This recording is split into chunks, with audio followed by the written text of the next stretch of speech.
Shalom saudaraku, berjumpa kembali bersama dengan saya, Pendeta Jakob Setio. Kali ini saya ingin mengajak Anda semua untuk bersaat teduh bersama-sama, mengawali hari yang baru ini bersama dengan Tuhan. Mari kita berdoa.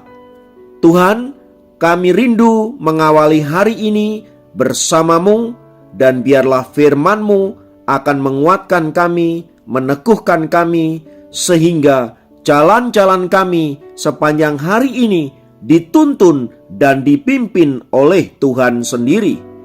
Berikan hikmat dan pengertian-Mu supaya apa yang kami terima dari renungan firman Tuhan ini sungguh memberkati hidup kami. Kami siap diberkati, terpujilah nama-Mu, dalam nama Yesus kami berdoa, haleluya, amin.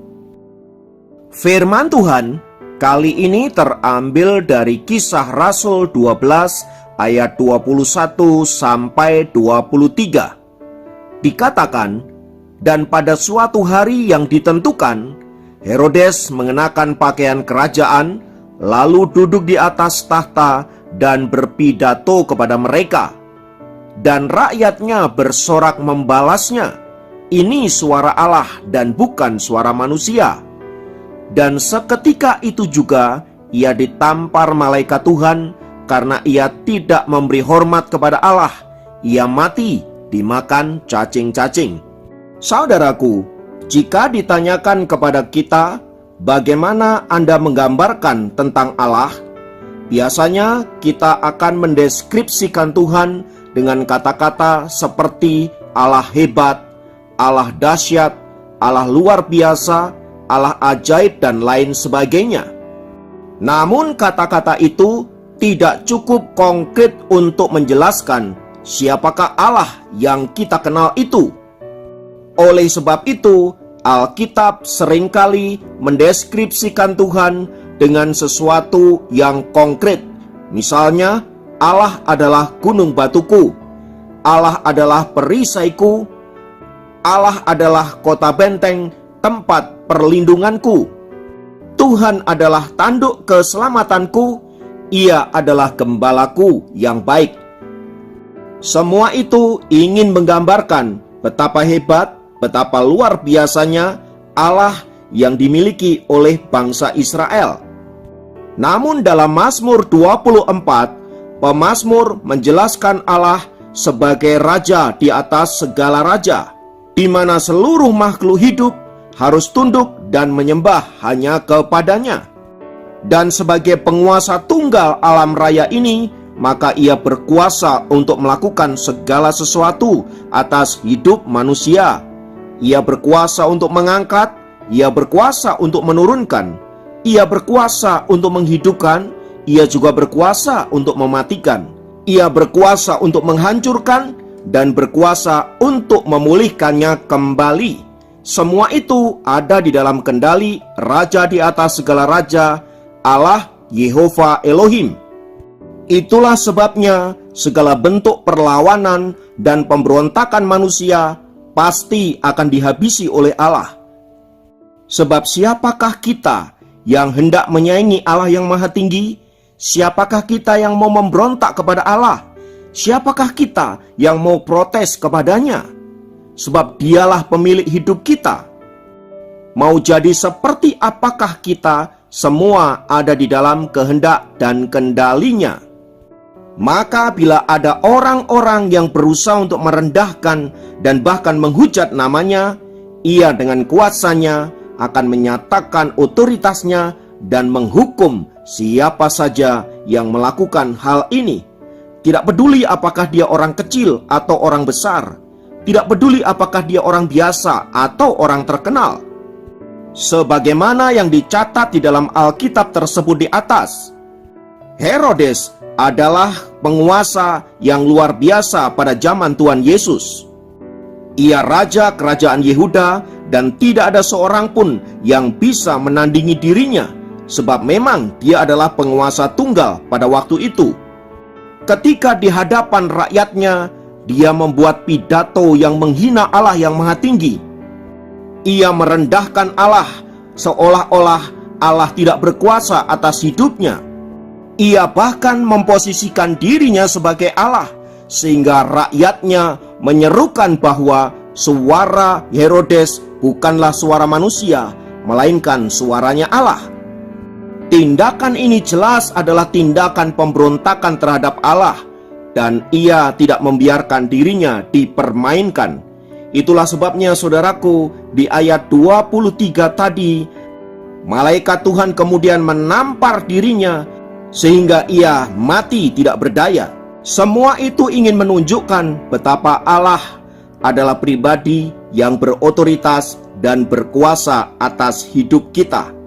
Namun di zaman modern ini saudaraku, apa yang dilakukan Herodes ternyata juga dilakukan oleh beberapa tokoh-tokoh terkenal berikut ini. Yang pertama dilakukan oleh seorang pria bernama Thomas Andrew. Thomas adalah perancang sekaligus pembuat kapal Titanic. Ia merasa bahwa kapal yang ia ciptakan begitu hebat dan tidak ada seorang pun yang bisa menenggelamkan kapal tersebut. Atas hal itu ia pernah berkata bahwa kapal ini tidak akan pernah bisa tenggelam, bahkan oleh Tuhan sekalipun.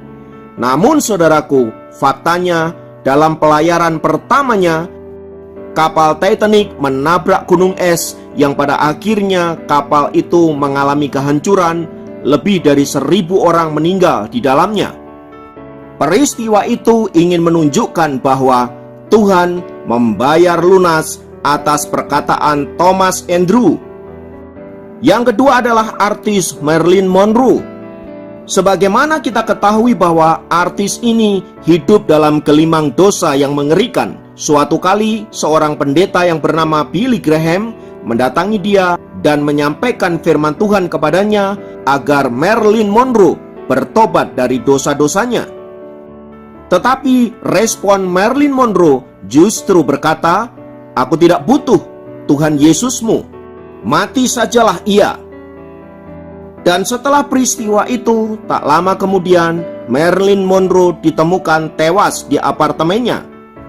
Yang ketiga adalah penyanyi terkenal dari grup The Beatles yang bernama John Lennon. Suatu kali saat diwawancarai, ia pernah berkata, "Siapakah yang lebih terkenal, Yesus atau John Lennon?" Kemudian ia melanjutkan hinaannya dengan berkata, "Kita akan lihat siapa yang lebih dahulu tenggelam, Yesus dan ajarannya atau The Beatles." Pernyataan itu membuat fans di seluruh dunia marah kepada John Lennon. Tak lama kemudian ia ditembak mati oleh salah satu fansnya. Peristiwa ini ingin menjawab pernyataan John Lennon. Siapakah yang lebih dahulu tenggelam, Yesus atau John Lennon? Dan Tuhan telah menjawabnya. Yang keempat adalah Tancredo Neves. Ia adalah calon presiden Brasil yang telah memenangkan pemilu namun tidak pernah dilantik menjadi presiden. Suatu kali ketika ia berkampanye, ia pernah mengatakan, "Bila saya mendapatkan 500.000 saja suara, maka tidak ada seorang pun yang bisa menghentikan saya menjadi presiden, termasuk Tuhan Yesus." Benar saja, setelah ia mendapatkan 500.000 lebih suara dan ia ditetapkan menjadi calon presiden, dia tewas mengenaskan. Dan dia adalah satu-satunya calon presiden yang sah yang tidak pernah dilantik di Brasil. Yang kelima adalah kecelakaan Campinas.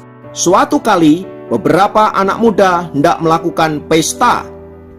Dan sebagaimana anak-anak muda di zaman itu, mereka melakukan berbagai kegiatan pesta yang penuh nafsu dan dosa. Salah satu peserta pesta itu adalah seorang gadis. Ibunya mengantarkan dia bersama kawan-kawannya. Sebelum masuk mobil dan hendak pergi, ibunya mengatakan kepada gadis itu, "Nak, Tuhan Yesus menyertaimu." Tetapi gadis itu menjawab dengan penuh hinaan, "Boleh saja asal Yesus duduk di bagasi, sebab kursi depan telah penuh." Tak lama setelah peristiwa itu, mobil yang ditumpangi oleh anak-anak muda itu mengalami kecelakaan yang begitu hebat dan hampir seluruh badan mobil itu ringsek dan hancur, kecuali bagasi belakang.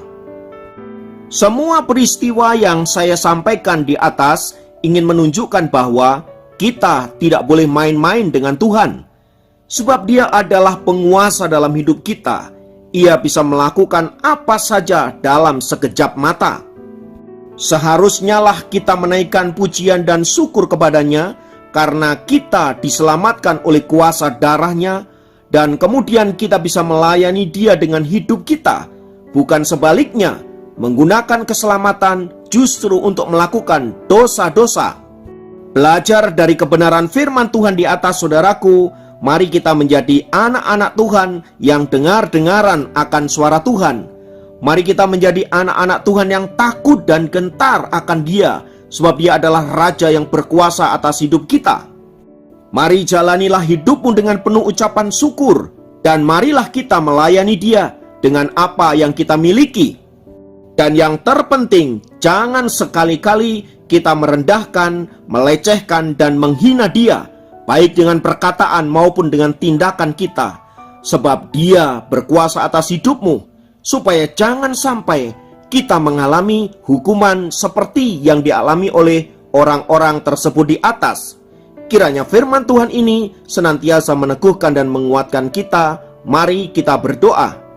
Bapa, kami menyadari bahwa hidup kami terbatas, dan bahwa kami tidak bisa melakukan apapun tanpa Engkau. Oleh sebab itu Tuhan, ajarkan kami untuk senantiasa hidup takut akan Engkau dan menyerahkan hidup kami hanya kepadamu. Ajar kami untuk menghormati Engkau dan ajar kami untuk senantiasa bersyukur untuk karya-Mu.